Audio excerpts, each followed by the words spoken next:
सुप्रभात प्यारे बच्चों, कैसे हैं आप सब। आशा करती हूँ आप सब सकुशल होंगे। तो बच्चों, आज हम पढ़ने जा रहे हैं समानार्थी शब्द।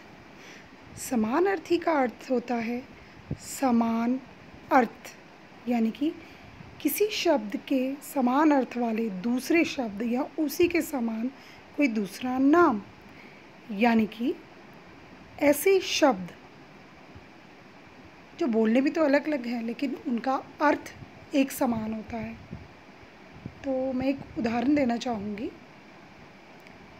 जैसे 2-3 दिन पहले की बात है, मेरा बेटा भागता हुआ बाहर से आया है कि मम्मी मम्मी बाहर बारिश हो रही है। तो मेरी बेटी बाहर भागती हुई गई, खुशी से कहती क्या बरसात हो रही है। तो मैं भी खुशी से उछल पड़ी। मैंने कहा अच्छा वर्षा हो रही है।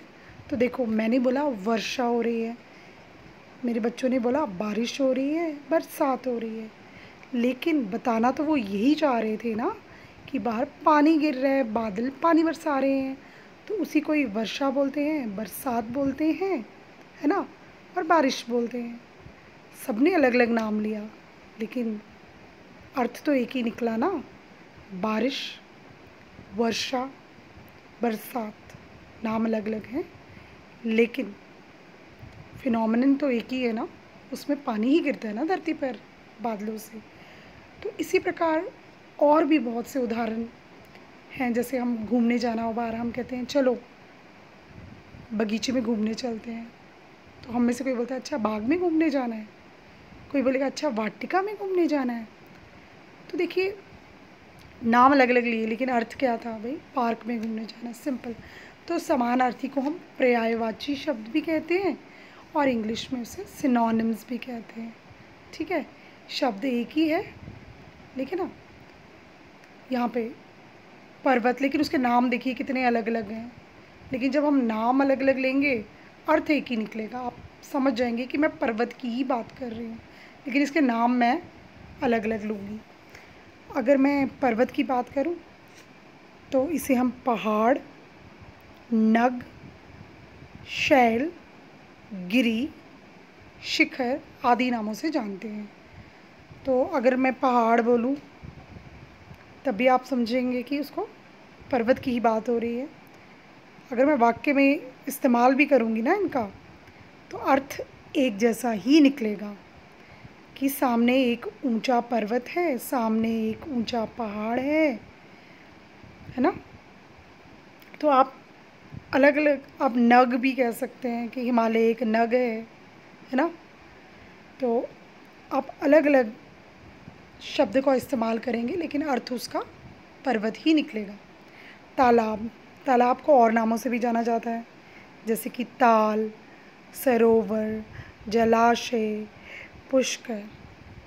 अब बारी आती है बिजली। बिजली के भी बहुत सारे नाम हैं जिनमें से कुछ नाम मैं आपको बता रही हूँ, जैसे दामिनी, चपला, चंचला, विद्युत, है ना।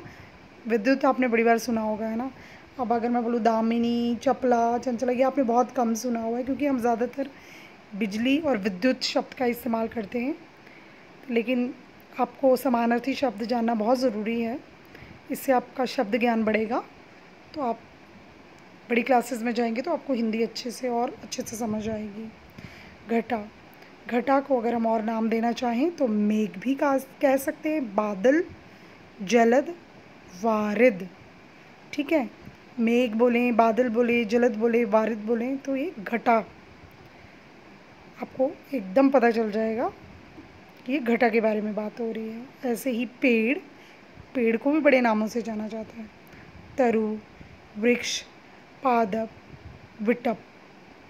तो आपके लिए बहुत सारे नाम नए होंगे लेकिन आपने 3rd क्लास में भी पढ़े होंगे।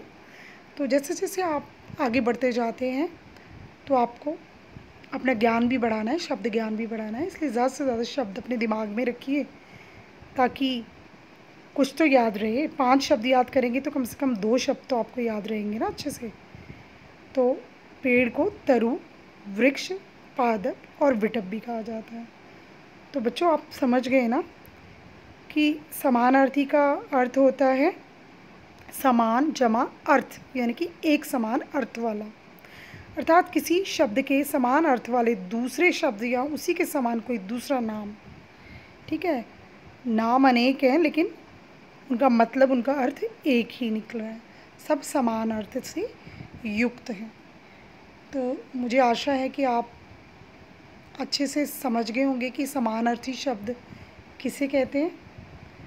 तो बच्चों इन्हें याद भी करना है लिखने के बाद, क्योंकि इससे आपकी वोकैबलरी यानी कि शब्द ज्ञान बढ़ता है, हिंदी आपको सरल लगेगी और इन शब्दों का अपनी रफ़ कॉपी में वाक्य में प्रयोग करके भी देखें तो आपको समझ आ जाएगा कि आप पर्वत की जगह पहाड़, नग, शैल, गिरि, शिखर अगर वाक्य में लिखेंगे तो उसका अर्थ एक जैसा ही निकलेगा। तो इस उम्मीद के साथ कि आपको समझ आ गया है, मैं ये वीडियो यहीं पे समाप्त करती हूँ। फिर भी अगर कुछ आपको समझ ना आए तो आप मुझसे बात कर सकते हैं। धन्यवाद।